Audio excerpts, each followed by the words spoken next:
You, John Fitzgerald Kennedy, do solemnly swear I, John Fitzgerald Kennedy, do solemnly swear that you will faithfully execute the office of President of the United States that I will faithfully execute the office of President of the United States and will, to the best of your ability, and will, to the best of my ability, preserve, protect, and defend the Constitution of the United States. preserve, protect, and defend the Constitution of the United States. So help you God.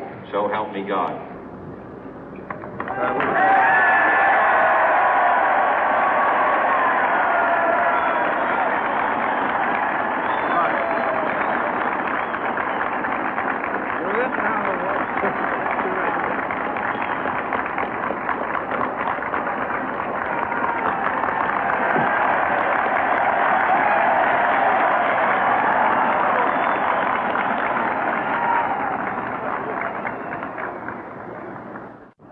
Vice President Johnson, Mr. Speaker, Mr. Chief Justice, President Eisenhower, Vice President Nixon, President Truman, Reverend clergy, fellow citizens.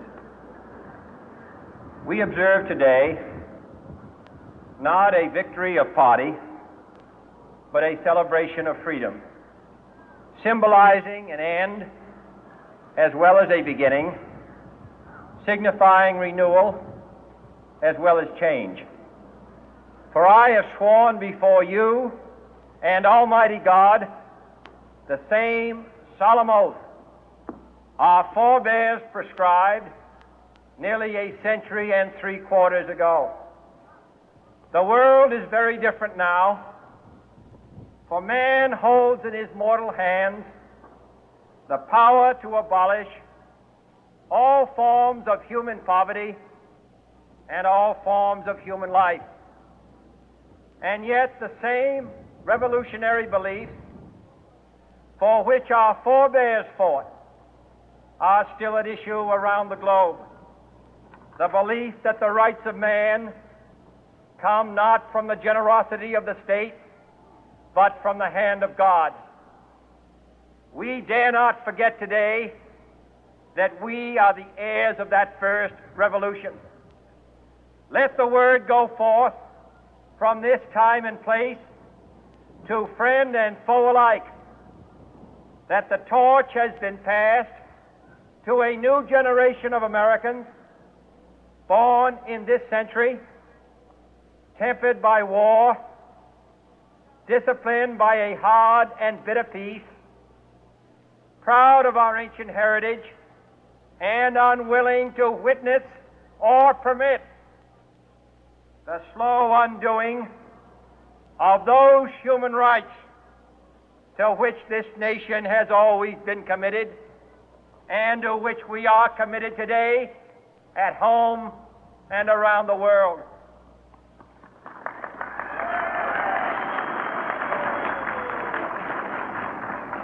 Let every nation know, whether it wishes us well or ill, that we shall pay any price, bear any burden, meet any hardship, support any friend, oppose any foe to assure the survival and the success of liberty.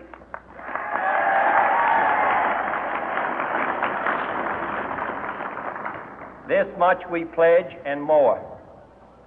To those old allies whose cultural and spiritual origins we share, we pledge the loyalty of faithful friends. United, there is little we cannot do in a host of cooperative ventures. Divided, there is little we can do, for we dare not meet a powerful challenge at odds and split asunder. To those new states whom we welcome to the ranks of the free, we pledge our word that one form of colonial control shall not have passed away, merely to be replaced by a far more iron tyranny. We shall not always expect to find them supporting our view, but we shall always hope to find them strongly supporting their own freedom, and to remember that in the past, those who foolishly sought power by riding the back of the tiger ended up inside.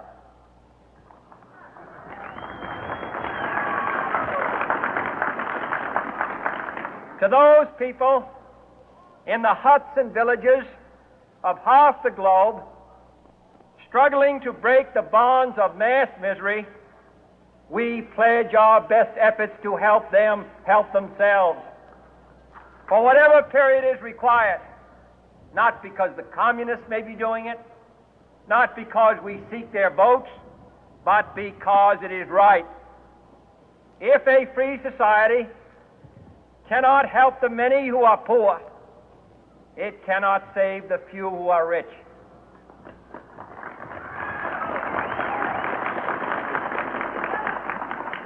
To our sister republics south of our border, we offer a special pledge to convert our good words into good deeds, in a new alliance for progress, to assist free men and free governments in casting off the chains of poverty.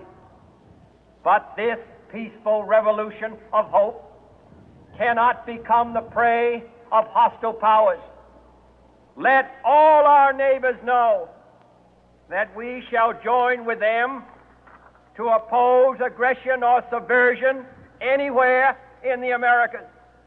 And let every other power know that this hemisphere intends to remain the master of its own house.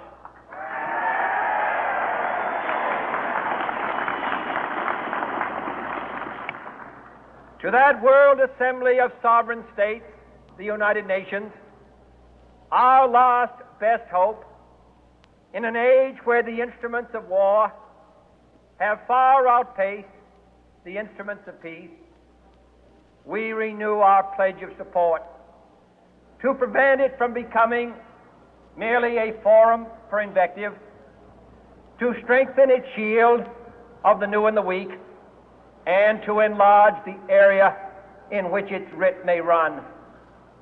Finally, to those nations who would make themselves our adversary, we offer not a pledge, but a request that both sides begin anew the quest for peace. Before the dark powers of destruction, unleashed by science, engulf all humanity in planned or accidental self-destruction, we dare not tempt them with weakness, for only when our arms are sufficient beyond doubt can we be certain beyond doubt that they will never be employed. But neither can two great and powerful groups of nations take comfort from our present course, both sides overburdened by the cost of modern weapons, both rightly alarmed by the steady spread of the deadly atom, yet both racing to alter that uncertain balance of terror that stays the hand of mankind's final war. So let us begin anew, remembering on both sides that civility is not a sign of weakness, and sincerity is always subject to proof. Let us never negotiate out of fear, but let us never fear to negotiate.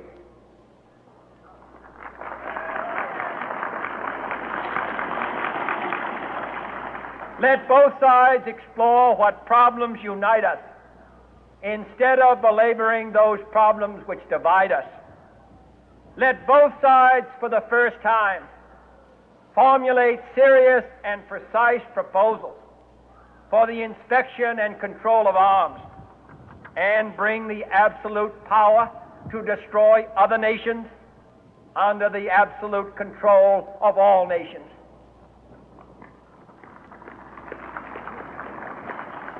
Let both sides seek to invoke the wonders of science instead of its terrors.